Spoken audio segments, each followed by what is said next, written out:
Amerika Serikat melancarkan operasi terbaru guna menghukum Iran, yakni Operation Economic Fury. Operasi ini bertujuan untuk menjatuhkan sanksi ekonomi terhadap Iran. Operasi Economic Fury adalah inisiatif sanksi ekonomi Amerika Serikat untuk melumpuhkan ekonomi Iran, menyasar jaringan minyak dan membatasi pendapatan negara. Operasi ini berjalan beriringan dengan operasi militer Epic Fury dan di tengah penutupan Selat Hormuz oleh Amerika Serikat. Menteri Keuangan Amerika Serikat menyebut pihaknya juga akan membekukan dana pada rekening milik pimpinan Iran. Tak terbatas hanya Iran, Amerika Serikat juga akan menjatuhkan sanksi bagi siapapun, termasuk negara lain yang membeli minyak Iran atau menampung aliran dana dari Iran. Yesterday, we announced Operation Economic Fury, and for over a year, we've had maximum pressure on the Iranians, both on blocking payments into the Iranian state and going after the accounts of the IRGC. One of what may prove to be fatal mistakes that the Iranians made was bombing their GCC neighbors, and who are now willing to be much more transparent in terms of the funds or do a deeper dive in investigating the funds that are held within their banking systems. So we have pushed out to them the request that we want to freeze more funds of the leadership of the IRGC and any members of Iranian leadership. The other thing that we have done is we have told countries that if you are buying Iranian oil, that if Iranian money is sitting in your banks, we are now willing to apply secondary sanctions, which is a very stern measure, and the Iranians should know that this is going to be the financial equivalent. Senjata antara Israel dengan Lebanon resmi berlaku. Kali ini gencatan berlangsung selama 10 hari.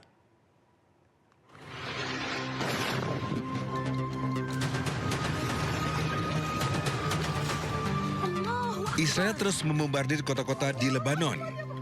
Kali ini serangan menghantam salah satu rumah di Ain Qana'a, Lebanon Selatan.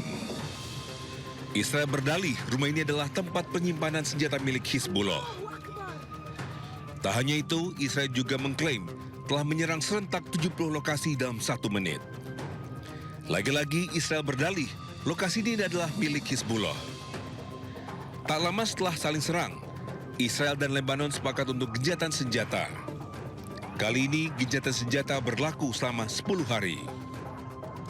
I think they will. I think it's going to be, actually it's very exciting because it's 48 years.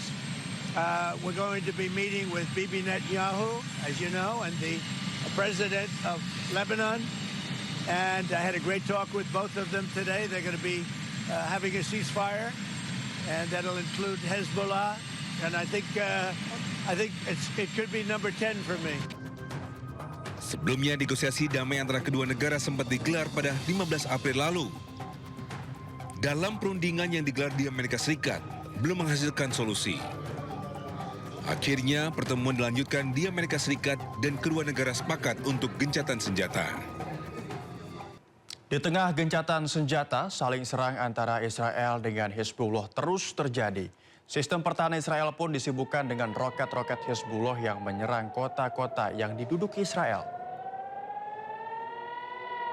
Roket-roket Hizbullah menghujani kota Naharia yang diduduki oleh Israel.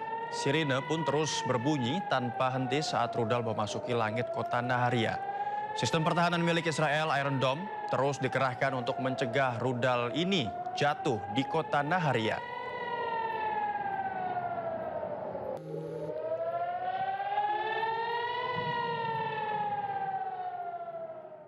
Kota Nabatiyah di Lebanon terus dihantam serangan udara. Kali ini Israel menargetkan pusat industri.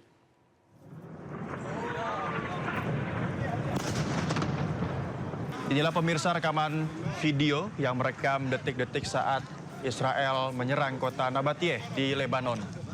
Israel menargetkan zona industri dan sekitar supermarket Taufir di Jalan Nabih Berri.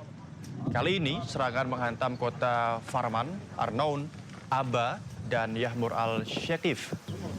Serangan ini terjadi sebelum Israel dan Lebanon sepakat untuk melakukan gencatan senjata.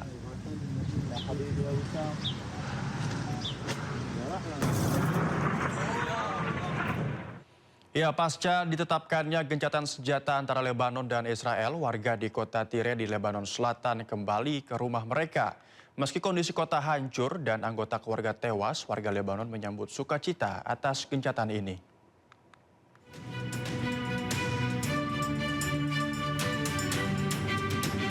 Warga kota Tire di Lebanon Selatan mulai kembali ke rumah mereka pada hari Jumat setelah perjanjian gencatan senjata dengan Israel mulai berlaku. Rekaman video menunjukkan para pengungsi berpergian dengan kendaraan menuju kota mereka di tengah kondisi kota yang hancur. Bahkan sejumlah keluarga juga berhasil menemukan anggota keluarganya meski dalam kondisi tewas akibat serangan. شين قريبي فوق صيدا هيك فاجانا خبر على استشهاد احسان ابني احسان ايه فالحمد لله شكرت ربي كثير شكرته يلي يعني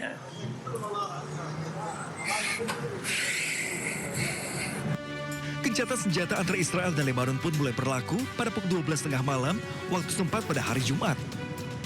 Kepresidenan Lebanon menyatakan bahwa Presiden Lebanon telah menerima telepon dari Trump, di mana telah sepakat gencatan senjata di Lebanon dan mengamankan perdamaian. امبارح 12 بالليل لو قادر امشي بس يا خيي ما عندك عائله ما قدرت بس اليوم اول ما فقت مشيت وانردت لي الروح هن بيعرفوا اصلا نحن لو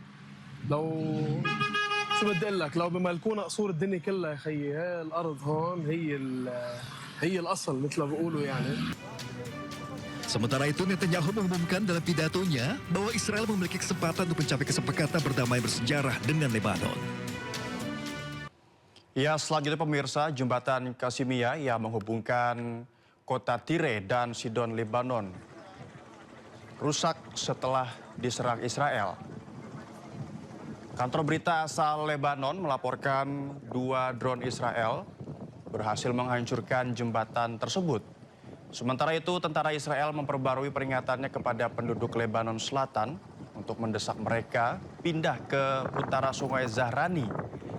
Dan bentrokan di Lebanon meningkat pada 2 Maret setelah Hizbullah meluncurkan roket ke arah Israel sebagai pembalasan atas pembunuhan pemimpin tertinggi Iran Ali Khamenei.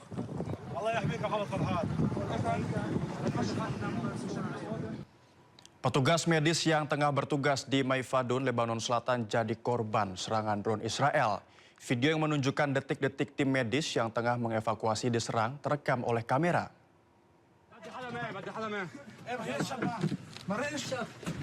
Ya, kita lihat pemirsa, Nambatiyeh Ambulans Service merilis rekaman kamera tubuh yang menunjukkan serangan terhadap mobil ambulans mereka di Maifadun. Rekaman video menunjukkan para medis yang tengah membantu rekan-rekan mereka yang terluka mendapat serangan ledakan, menghancurkan pintu kendaraan dan membuat salah satu dari mereka berteriak ketakutan. Media Lebanon melaporkan bahwa serangan terbaru Israel menyebabkan 4 orang tim medis tewas di Maifadun. Bahkan Kementerian Kesehatan Lebanon mengutuk serangan terhadap tim medis. Serangan sebagai upaya mengganggu penyelamatan dan sebagai pelanggaran serius terhadap hukum humaniter internasional. Total 42 orang tim medis tewas sejak 2 Maret. وين سيارة الثانية طالتنا؟